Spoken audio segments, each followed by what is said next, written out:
So although these two machines are definitely in two different price ranges, I know there's going to be people that are looking at both of these and comparing them. So I thought I would do a video on them. I've got all the specs lined out and stuff. We'll go over that in a minute. But I wanted to show you the cabs of both of them side by side so you can kind of see how they looked. One of the things that I really like is both of these now have like a flip down console. The Defender had that forever, so now the 1500 has that, which the Ranger 1000 doesn't have yet. Another thing I like that Can-Am did this year is they put these buttons on your steering wheel. Now, I'm not 100% sure what they do, but I'm sure they work with the actual display panel here and will give you info and stuff so you can click through it. They may work with the orange screen as well. I'm not 100% sure until we get our hands on one, but this is the limited interior, and this is the 1500 interior. You can see there's little blue LED accents and stuff throughout Polaris. They've always done that. It's in the Rangers, it's in the Expedition. It's a really nice feature, and I like it. Now, as far as your infotainment screen, I think that the Polaris one is a little bit taller. I'm not certain, but it's 7 inches, and this one's 10 1/4. So you do have a lot bigger display panel right here. It covers that whole area from side to side. Now, on the dash, both of these have flip out windshields. Both of them have speakers. I don't think that the Polaris has speakers in the rear seats. I think that the Limited, if you get the 6-seater, you get 4 speakers in it that work with your dash. So no longer will you have a separate thing. So the speakers and stuff will be hooked into your dash here. And then on this, your dash speakers are hooked into this as well. So this, though, I think just has 2 speakers in the front, best I remember, and then it's got tweeters up here. I can't remember if it's got any in the back or not. I do like the look of the seats in the Ranger 1500, and on the Lone Star, I like the cattle tan leather that you get in the Limited. The instrument cluster on the Polaris is much nicer looking than the one that comes on the Defender. And we'll look at that in a minute when we go through some pictures. But as far as cab space, I think they're very close. I don't think you're going to have issues either way you go. Now, from a visibility standpoint, you can see out of the Defender much better than you can the Polaris because of the side pillars and things like that. And I'll show you that when we get the pictures side by side of each of them. To me, both of them have pros and cons, and it's a very hard decision now as far as judging from the inside of these units. Once we get on the outside, there's quite a few features that separate these two that are, you know, going to help you decide. But both of these are push button start. Both of them have different drive modes. Both of them have a shifter. You know, you got a column shifter. I think that Can-Am has really stepped up their game on the interior in this and everything. And I think a lot of people, I mean, one of the main things that's really going to be a decision maker for, I would say 90% of people, is you can pick this up for about $37,000 to $38,000 fully loaded. Now, when you go to this, you're looking at, you know, $40,000 to $50,000 for a fully loaded unit, and we're going to look at that on the price.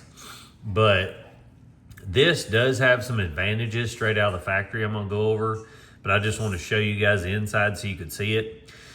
And then we'll do a side by side, and I'll kind of talk about one of the main differences is the 1500. Obviously, everybody knows, but it has a steel belt transmission. Now, when this came out, everybody thought that this was going to be like a Pro to the whole unit. But I've seen quite a few people upset with this machine after getting it, and I tried to display this in the videos that when we drove it, how it reacted to the difference from a CVT. Now, the Defender is a CVT, and as soon as you stomp the throttle, it reacts because a clutch pack expands in and out and grabs the belt. This is the same way, but it has almost like a torque converter in the transmission to transfer the power through a clutch pack that you can see right here. You see this over on this side? So the power delivery is not instantaneous like a CVT. And one of the things that I noticed when we drove it, or if you would put the front tires up on a ledge and you would try to gun it, is it didn't react well enough to give you a confident feeling when you were trying to maneuver through weird obstacles. And this is not just my opinion. I have seen at least 100 people on the forums complaining about how the transmission won't give you power when you need it. And especially if you put bigger tires on it and you sink this machine and it needs all the power to spin the tires, it almost has a weird reaction trying to protect the transmission, and it won't give you any power sometimes, and it just sits there. So if you don't believe me, just look up on the forums, get on YouTube, type it in. There's a ton of content on that showing that. And when this machine, the Ranger 1500 with a steel belt transmission, it's a fast machine once it's up and going and driving around. And I truly think for a farmer that it's probably not going to get any better than the Ranger 1500. And that's going to be because it's just a really robust platform, and it has a lot more payload capacity, towing capacity, things of that nature that you're not going to get in these other CVT machines. So, if you're a farmer and you need a good write-off, the 1500 is an excellent machine. There is some drawbacks, but like I said, we'll look at that. But here's the two machines. I outfitted them both in white so you could see them side by side. Now, one of the things that I really noticed when we had this machine out for testing, and you can go back and watch the videos, the turning radius on this 1500 is insane. Like, it's huge. And another thing that I noticed was the ground clearance. The ground clearance on this 1500 and the wheel well clearance is one of the best machines that I've seen. It's got better wheel well clearance than any machine on the market that is a farm utility vehicle. And that's all the way from the Defender to the Polaris Ranger to the Kawasaki Ridge, CF, any of them. You can put really big tires on this from the factory. Like, you can literally get it and almost put 35s without any issues. I mean, that's insane. I wish you could do that on all machines, because if you're trail riding and stuff, 35s will keep you from beating up the bottom of your machine. Now, one of the things, like I was saying, is the ground clearance. So from this bottom panel right here to the floor with 30-inch tires had more ground clearance, or equal ground clearance, and you can see that in the videos I've got too, than the Expedition, a Razor, quite a few things. So it's 15 inches from the bottom panel to here with a 30-inch tire. So you can put a 32 on here and have, almost the same power delivery, and your power, and have 16 inches of ground clearance with ease.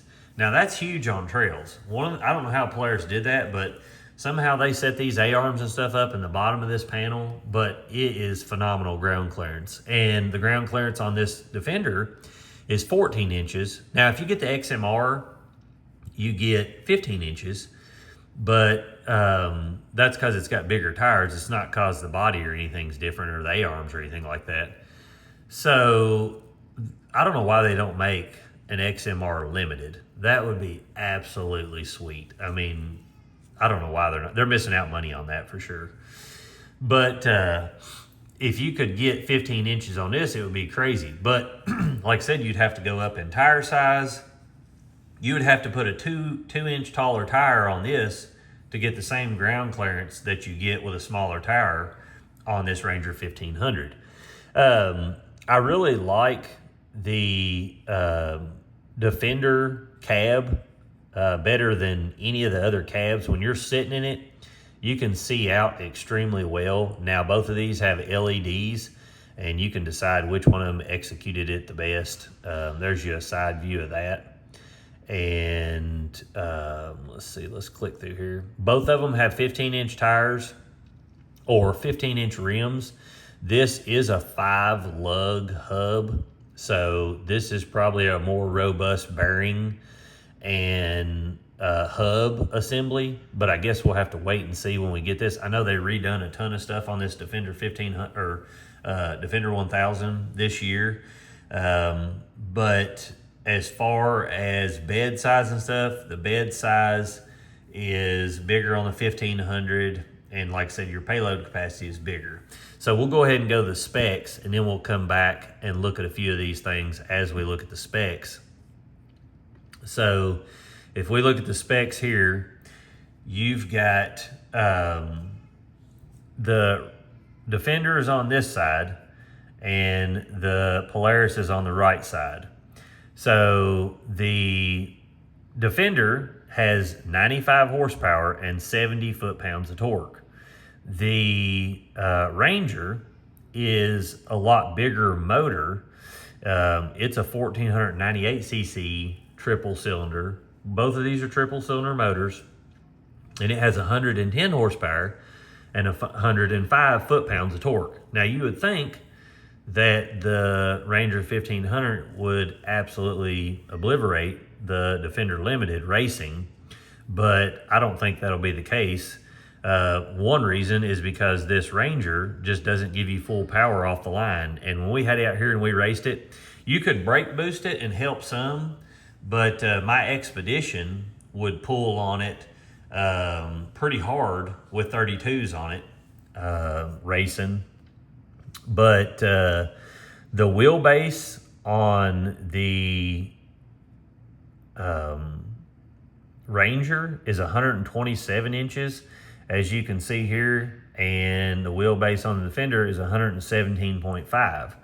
Now, one of the things that's crazy is the wheelbase on the wheel spread on the Ranger is way farther spread than the Defender, but they're only 1.5 inches shorter from tail light to bumper, or however they're measuring these, total length. So the Ranger is 164 inches and the Defender is 162.4.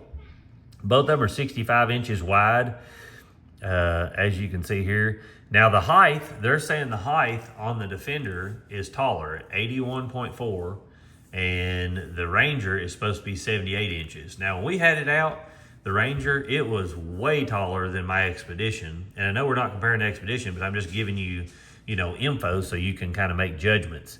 But these are really tall machines, and neither one of them are going to be ideal for trail riding at fast paces or anything like that. The Ranger weighs 2,755 pounds. The Ranger weighs 3,323 pounds. Payload capacity in the Ranger is 890 pounds. And this is a limited max, and this is a Crew 1500 Ultimate. So the two top tier, biggest ones you can get.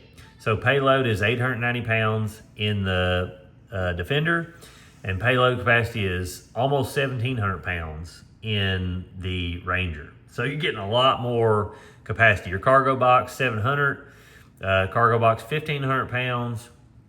Towing capacity is 2,500 in the Defender and 3,500 in the Ranger. So like I said, as a farmer, you're getting a lot,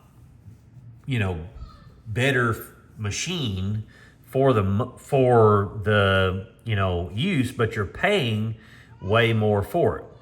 But there's nothing that competes with the 1500 in its class right now. It's just a more robust machine on paper, at least. I've never run these two to the ground to see which one held up more. Fuel capacity is 11.9 on the Ranger, or on the Defender, and 13.6 on the Ranger.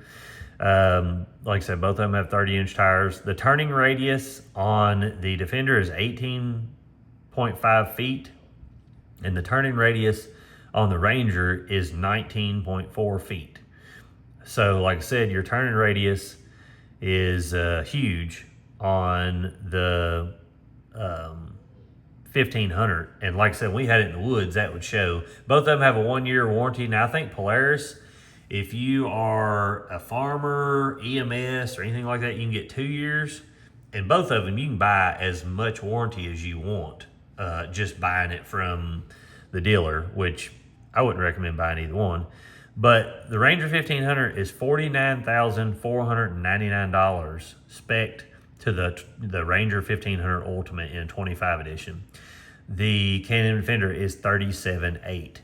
To me, it's going to be hard to justify the Ranger 1500 if your main goal is to get the best bang for your buck. Now, does that mean that the Defender is better than Ranger? No, both of them have pros and cons. The one thing I will say that I really love about the 1500 is you're no longer switching from low to high all the time. You just put it in drive and you give it throttle. And one of the things I noticed is when you're jumping off the trail and you're getting on the highway, you're no longer stopping and just going. And also, like on some trails, you want to slow drive, but then you get on a fast pace. Like if you're riding with a bunch of, let's say you want this machine for both scenarios. Like you want to ride trail and you want to ride farm with it. Well, the one thing that I really love about the 1500 is if you're riding with a bunch of razors on it and you're going slow, and then they get like on a Defender, on the Expedition, on the Kawasaki, Ridge, all these farm vehicles in low, you're only going to go about 25 mile per hour and you are going to be screaming with that transmission. So let's say you're riding with a bunch of razors and they're riding in, high just all around because they're a lighter weight machine, or even low. They're low on a lot of them, go faster. But on this 1500, you don't have to stop and switch gears. You can just literally give it throttle and go as fast as you want, and you're no longer stopping and going. That's one of the nice things about the 1500. When we drove it, I absolutely love that. Like, it was such a game changer to use that transmission. But like I said, there's a lot of people that have been using that transmission, and there's been a couple updates on it. And I know there's companies like Gilman that you can put a different tune on it and it'll give you a lot more power. But I don't know about that hesitation. I don't know if any of them truly do away with that hesitation. And until you've drove that machine and you experience the hesitation it has from the time it gives you power and the time you want it to give you power, it's really annoying. But if money's not an option, then the Ranger 1500 is an absolute beast of a machine that is unmatched in many categories. But looking at these two, now we're not talking about modifying them. We're just talking about buying them and using them. I'm not talking about putting different A-arms, different shocks, I'm just talking about you buy these two.